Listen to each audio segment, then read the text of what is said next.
अप्रैल के पहले ही पान समाज ने भर दिया पटना, लग गया जाम। बताएंगे खबर। अब नमस्कार, स्टार टीवी बिहार देख रहे हैं आप।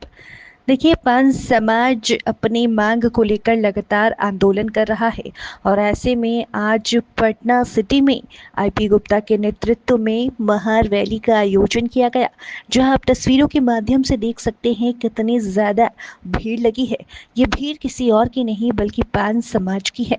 पान समाज 13 अप्रैल को भी अपनी ताकत दिखाने जा रहा है। 13 अप्रैल को 13 लाख पान से गांधी मैदान को भरने का ऐलान पहले ही आईपी गुप्ता ने कर दिया है। इसी बीच वो हेलीकॉप्टर उड़ान भी भर रहे हैं और अब आज जब पटना सिटी में महारैली का आयोजन किया गया तो देखिए किस तरीके से आईपी गुप्ता का भव्य स्वागत हुआ है और आईपी गुप्ता ने कई बड़े ऐलान भी किए हैं। साथ बताया है कि वो इस्तीफा कल क्यों नहीं दे रहे हैं, क्योंकि इसके पहले आईपी गुप्ता ने ऐलान किया था कि 31 तारीख को वो इस्तीफा दे देंगे।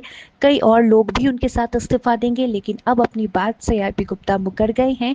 इसके पीछे कारण क्या है ये भी आईपी गुप्ता ने बताया है, आप खुद सुनिए। पटना हिलाने की विचार नहीं, सरकार को हिला देने की विचार है। मैं तो अपने लोगों से निश्चित रूप से अनुरोध करूंगा कि हम ये भरसक कोशिश करें कि पटना के लोगों को हमारे भीड़ से कम वो सुविधा हो, लेकिन उनसे भी हम माफ़ी मांगें कि अगर हमारे आंदोलन के वजह से थोड़ा अगर कहीं असुविधा होती तो हमें माफ़ कीजिएगा। लेकिन हम अपने बदलाव की और अपने बच्चों की लड़ाई लड़ रहे हैं और आपसे ये अपेक्षा है कि आप भी इस आंदोलन का सहयोगी बनेंगे। इस भीड़ को देख के क्या लगा? पटना में भी आपके इतने सारे लोग। नहीं, मुझे खुशी है कि ये जातिगत सम्मेलन के इतिहास में पटना सिटी वालों ने पहली बार एक एक घर में ये अलग जगाया है, पहली बार आगे बढ़ा है। और जब पटना सिटी के लोग जग जाते हैं ना तो लड़ाई दुगनी होती है। हाकोरा थम्पान पूरा बिहार घूमता हुआ जब मैं आज सिटी पहुंचा हूं तो मैं दुगनी ताकत से और मेरा मनोबल बढ़ा है कि हमारे बगल में रहने वाले लोग अब हमारे साथ खड़ा है और इस आंदोलन का पिलर बनने के लिए खड़े हैं। छोटे छोटे बच्चे भी आंदोलन में भाग लेते हुए नजर आ रहे हैं। उनको पता है, उनके सामने में उसकी बहन की नौकरियां गई, उसके सामने में उन्होंने देखा है कि जिस आदमी को सत्ता पे बिठाया वो किस तरह से उसके माँ बाप को दरकिनार किया। भले वो बोल नहीं पाते, आज जो बच्चा झंडा फहरा रहा है हो सकता नहीं बोल रहा है, लेकिन वो झंडा जिस गति से फहरा रहा था लगातार ये बताता है उसके सीने में कौन सी आग जल रही है। आईपी गुप्ता नेता बन गए अपने समाज का। नहीं, अपने समाज का नेता बनने का कोई शौक नहीं, लेकिन जिस दिन अपने समाज के लोगों को नेता बना दूंगा उस दिन मुझे मोक्ष प्राप्ति होगी और अंतिम खुशी उसी दिन मिलेगा।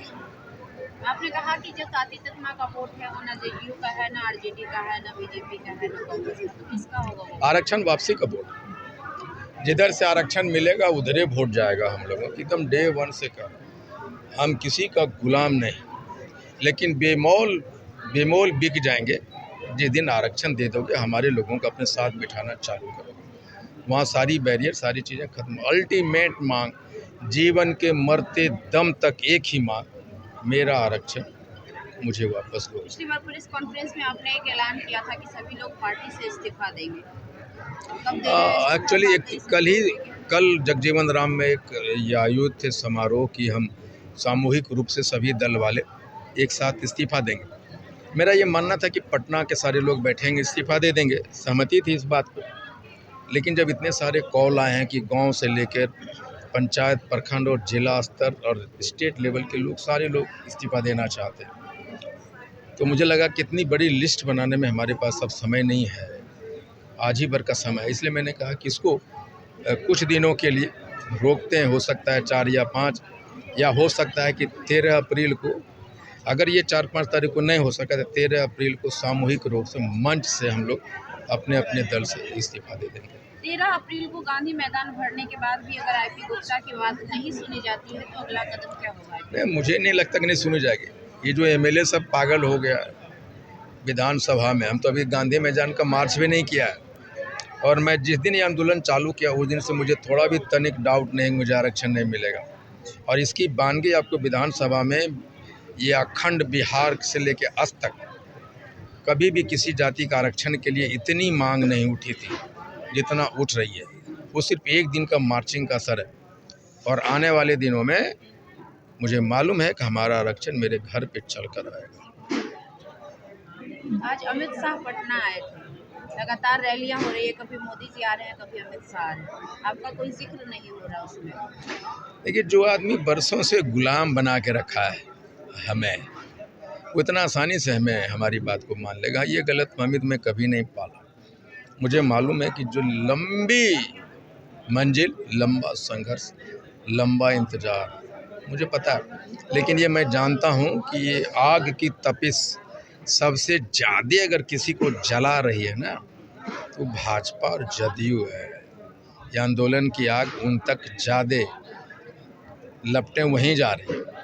और सबसे पहले अगर कोई आलिंगन करने की सोचेगा तांती तत्वा को, तो वही लोग करेंगे, ये मुझे मालूम है। क्या लग रहा है कहीं आप जो आंदोलन कर रहे हैं उसको लेकर तो नहीं लगातार मोदी जी और लगातार उनके जो लोग हैं वो बिहार आते हुए नजर आ रहे हैं? नहीं, मैं सिर्फ इतना कहना चाहता हूँ कि अब हम उस मंजिल को, अपने मांग को लेके बढ़े हैं।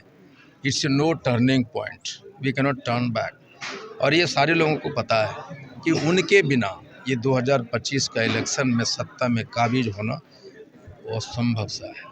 इसलिए उनको बैठना पड़ेगा, हमारी बात को मानना।